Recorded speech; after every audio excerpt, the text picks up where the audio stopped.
guys. So before we get into today's episode, I want to take time out to give credit where credit is due. I want to give props to the program that helped me get where I am today. There would not be a tech job Tina here talking to you about how she went from being an SDR to an AE in 8 months without this program. That program is Course Careers. It's a self-paced, affordable course that you can take to help you get into an entry-level tech role. Now, I took tech sales and I never looked back. But hey, maybe tech sales is not for you. That's okay. They got other entry-level tech roles that you can choose from, all at a very affordable price. And I'll even help you make it even more affordable by giving you my discount code link so you can take an additional $50 off of any course that they offer. And they also have payment plans available. So for those of you on the fence looking for a way to break into tech, I am a walking, breathing testimony that it works. So get off that fence and go get your tech job. Peace. What's going on, guys? It's your girl Tech Job Tina signing in for another episode.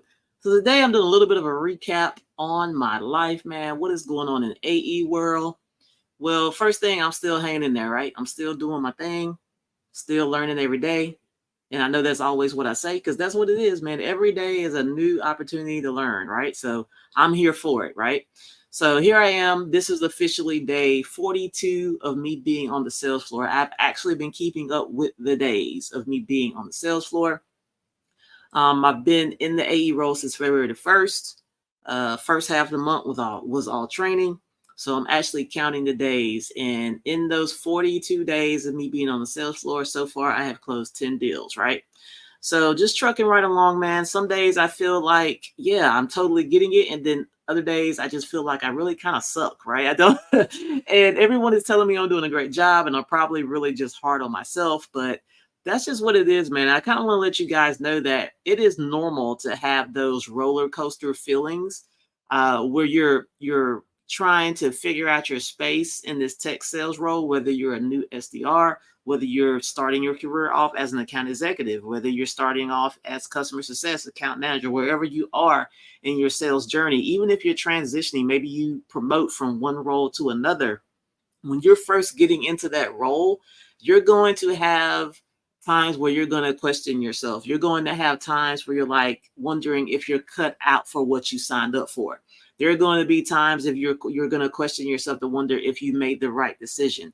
All of this stuff is normal. Everybody goes through it. I don't care who you are or what you're doing. We all have periods of time where we feel like we are not good enough to do the position in front of us, right? That's just, it's normal. We all go through it. You're going to have days where everything sucks and you're going to have days where everything is great, right? So you just hope you have more better days than bad ones. That's what you hope, right? So when you guys are going through your SDR journey or whatever it is, just understand that if you're having those types of feelings, it is totally normal because we're all having them too. Okay. So with that said, so just want to get a little bit of a recap. I'm still hanging in there. So far for the month of April, I've closed 3 deals so far. If I can close another 3 deals, that'll basically, I'll hit my number for the month. So we got another, might as well say about 2 weeks left in the month to do so. So hopefully I can just, hit my quota as normal. I have never missed quota before, but hey, I've only been in tech sales for 1 year. I know my day is coming. I'm just not trying to make it today. Okay. But other than that, man, that's all I got. It's a little bit of a recap on what's going on in AE world, with Tech Job Tina. Other than that, I've just been looking at things online and, I like to share the content that I find with you guys. So I wanted to kind of share a post that one of my LinkedIn connection that had posted. He is an account executive at Gong. He's always posting really cool content. He posted this one post before that I actually read. And what I love about a lot of the people in my network, they post their wins, but they also post their L's, right? We all gonna take some L's at some point. You just hope you have enough W's to offset those L's so that the L's don't hurt as much, right? So he kind of posted the L. He shared it with his network, and I kind of wanted to kind of read it to you. So I'm going to share my screen with you right quick. All right, so this is the post right here. It says, disappointing update. Shared last week, I was going all out on a must-win hyper-competitive deal. Learned on Wednesday that they went with a competitor and we officially lost. The next day, my largest deal for the second quarter died as well. $500,000 turned closed, lost in 24 hours.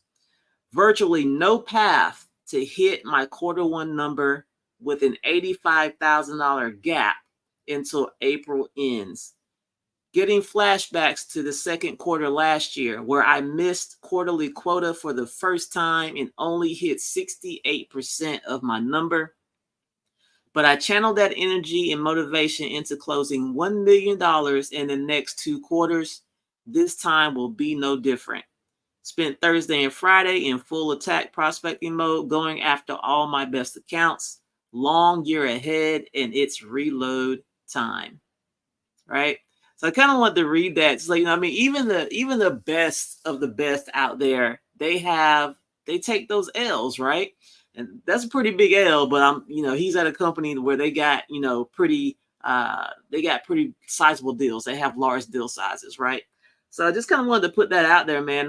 Regardless of, how good you are in your career, you can be the best seller ever. Sometimes you're just going to lose deals, right? You can do everything in your power and still lose a deal. You could be working on a deal for weeks, months, and some deals a whole year, and just to find out that they don't want it, and all that work is just like you feel like it went down the tubes. They just went on to somebody else, right?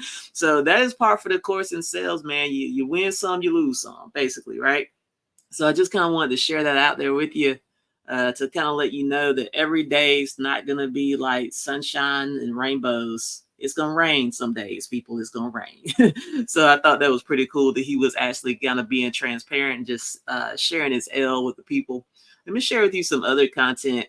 So I hop into the Reddit tech sales group from time to time. I've kind of mentioned that to you guys before. You should definitely watch the tech sales group on Reddit. They post a lot of interesting information.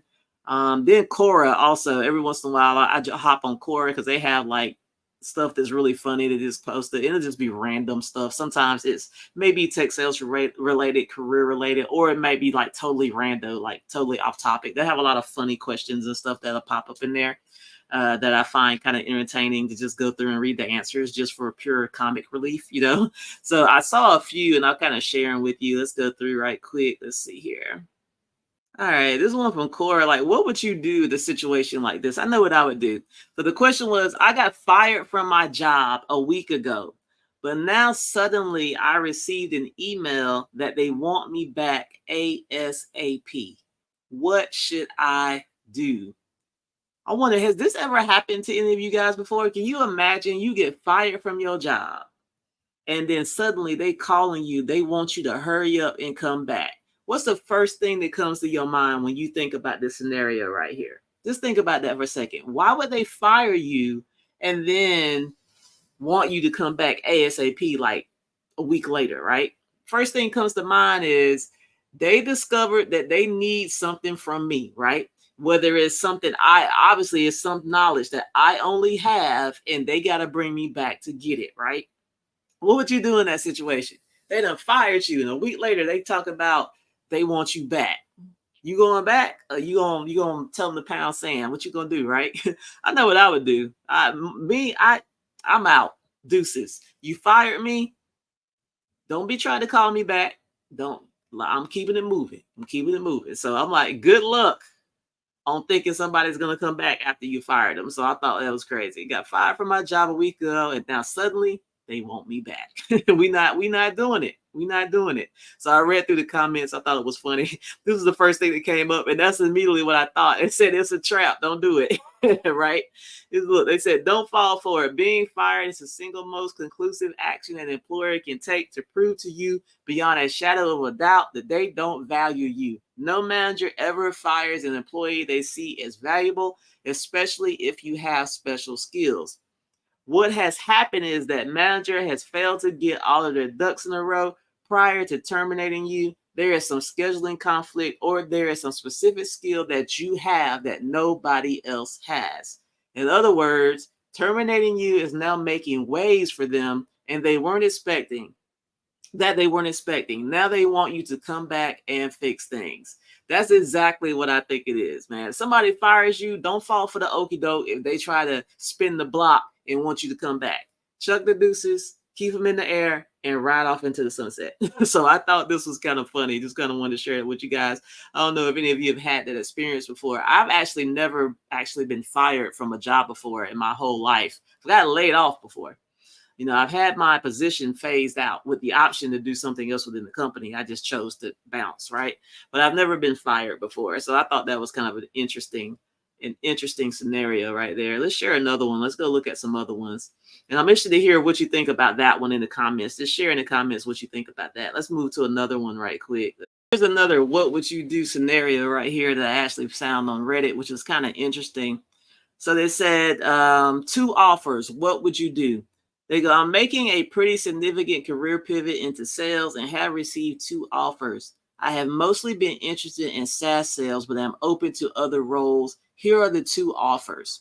Offer number 1 is an AE role with an OTE of $75,000 that would be selling B2B advertising for a website that I am very qualified to sell the product, considering my previous work experience. However, it is straight cold calling job with $50 to $80 a day.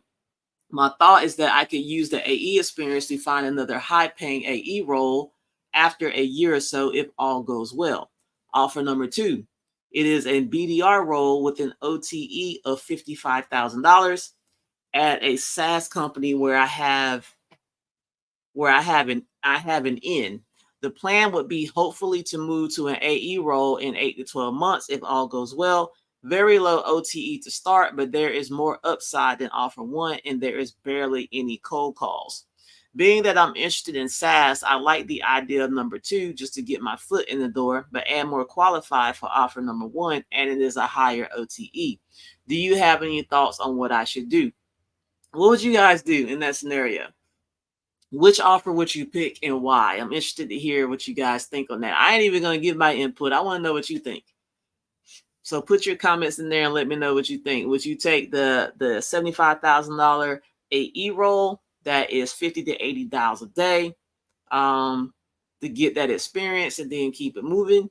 Or would you take the $55,000 a year OTE BDR role that has more upside within the company, whether that means he can, more room to grow, I'm assuming is what they're getting at.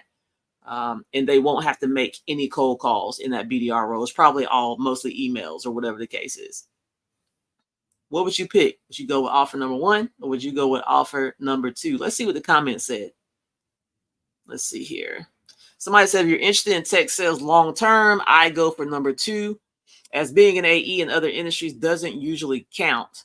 That being said, the OTE is low compared to the market average. Might be good to try and find one that pays a bit better. My first SDR job out of college had a $45,000 base and a $75,000 OTE, and that's on the lower end for SDR comp.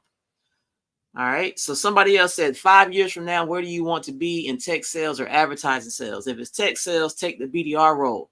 Getting hired as an AE in tech sales require you to have sold tech. Advertising sales won't cut it. Also, if you do the BDR role well, it is possible that you can upgrade to an account manager role. I've seen it happen, right? And he said AM versus AE, right? Somebody said the OTE is so low. What kind of base are they offering? Someone else said, I would say if you need a job, take number 2, then keep applying and find something better. $55,000 OTE is ridiculous, which I do agree with that. Number 1 is basically an SDR job with a closing aspect included with it. That's a good point for offer number 1. Let's see here. Somebody said that number 1 is Yelp. Pass on that and go to the BDR route. So let's see what they said. Okay, it's not Yelp. Okay. Somebody said my friend worked at Yelp and couldn't get any AE jobs after it because it's not really solution sales. It's just not good experience. Okay.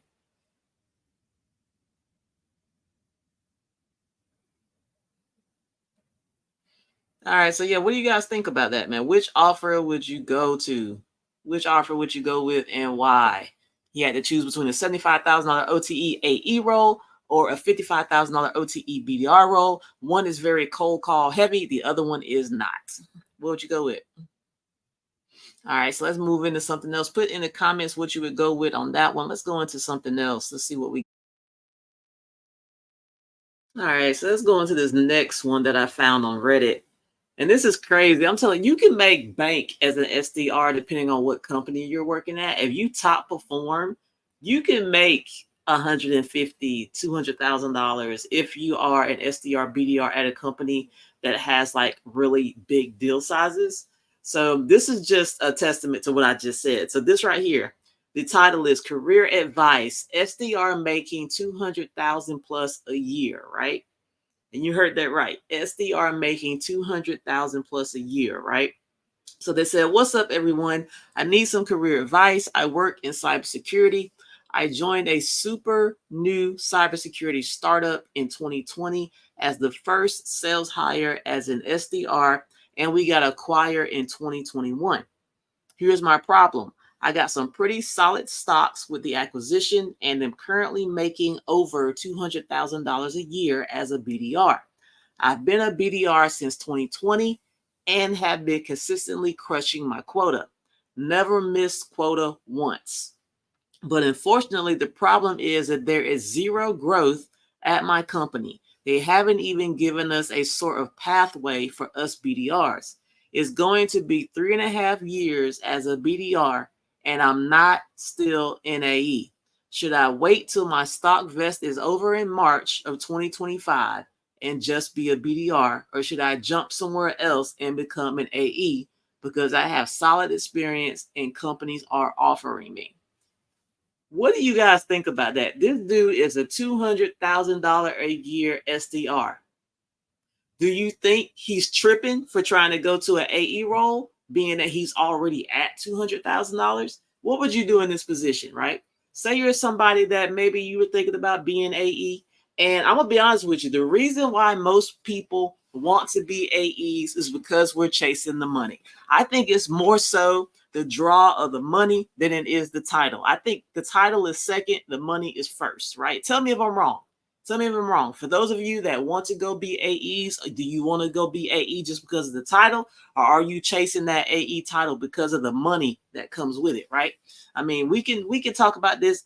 Nobody jumps into sales just because. People that jump into sales because of the uncapped earning potential. Let's call it for what it is. That's why people like sales. They want to make a bunch of money, right? So taking this scenario into account right here, what would you do? Would you just be a career SDR making that 200,000 plus a year, or would you jump over to an AE role, for whatever reason? What would you do in this situation? Let's see what the comments say. I know what I'm thinking. I'll say my 2 cents. I want to hear what you guys think. Put it in the comments. Let's see what the other people said. All right. That was my first thought. Exactly what they said. Damn, $200,000 as a BDR sounds like a sweet gig, and honestly, not much less than you'd probably make as an AE with way more stress. Unless you're unhappy there, I'd probably stay. Have you had conversations with the AE managers to express your interest? And somebody else said, don't question the good thing. Keep your gig, polish that resume, and invest, right? Let's see here. Somebody else said, who is supposed to say one? Who the fuck is paying an SDR $200,000? And follow up, are they hiring? Okay. He said, let me know. Are they hiring? Right. Let's see here. Somebody else said, take the 200K, save, invest for a decade, and be economically independent. Yeah, I can dig that. Somebody said $200,000 is objectively the top 1% of SDR salaries. So AE roles do scale up to 500,000 and more. It can take 12 to 18 months and may require decades of experience. There's likely businesses which will take a shot on you for mid-market. Is it the right choice? Well, it's really tough. Everyone may or may not have product market fit. Everyone has logos on their website. Everyone has a great team who's already earning above the earnings plan. That's not saying it's wrong. And also, what do you really have that's holding you back? What does the AE market actually look like? Why are you able to do that? Can you execute over 6 months or longer? And they said in cybersec, it's also a great industry. If your team is willing to pay for courses or certs, who knows? Personally, I'm not sure why you are asking the internet. Find someone believable and ask them. Here we go again. Somebody want to know, are you hiring 200K as an SDR? That's more than me as a mid-market AE. Exactly. Like he's making more than most account executives at $200,000. He's got less stress. He don't have to stress of having to close deals. You know what I mean? So a lot of people, the sentiment is they're telling them, yo, you need to stay where you at. You got a good gig, right? That's what I'm getting from these comments right here. Let's see here. People in this thread are missing that he's making $200,000 as an SDR, which includes his stock vesting post acquisition. You should talk to your manager about moving up to an AE or an SDR manager. There's usually a path. When is your stock refresher coming up, and will you still make $200,000 after that? It's a good question. Somebody said, keep this gig. You have a good, if anything.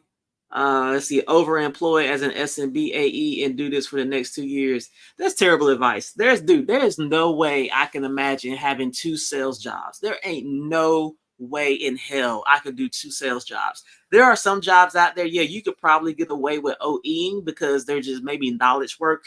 You know, maybe if I was a coder, I could probably finagle 2 coding jobs, or maybe if I had some type of job that was like that, where it's just like maybe I'm just processing tickets all day or something like that. Ain't no way in hell you can do 2 sales jobs. Ain't no way. Ain't no way. The one sales job I got takes everything out of me mentally. I don't want to do nothing else after my day is done, right? So that is horrible advice. I highly do not recommend you try to OE with 2 sales jobs. You're gonna drive yourself to the nut house if you try to do that, like straight up. Let's see here. A consistent 200K a year with what I'm assuming is low stress would be hard to walk away from. I don't care what your title is. Absolutely. So yeah, that was a good one, man. Let me know what you guys think. I'm interested to hear what your comments are. You see what the sentiment is in the comments. Most people are like, dude, why are you tripping? You got the bomb gig. Why are you trying to rock the boat, right? That's what they're saying in here. So let me know what your thoughts are. So yeah, I just want to kind of share those articles that I found on Reddit and Quora. If you're actually, looking for something to read, or just looking for information, or if you're just looking for entertainment, just definitely check out Reddit and Quora. They always have some entertainment, or some type of entertaining question that you can kind of watch and read the comments on. So just want to kind of share that with you guys, give you a little bit of an update of what is going on in Tech Job Tina's world as far as the account executive life. But other than that, man, I'm about to get up out of here. Peace and blessings. See you on the next one. Bye.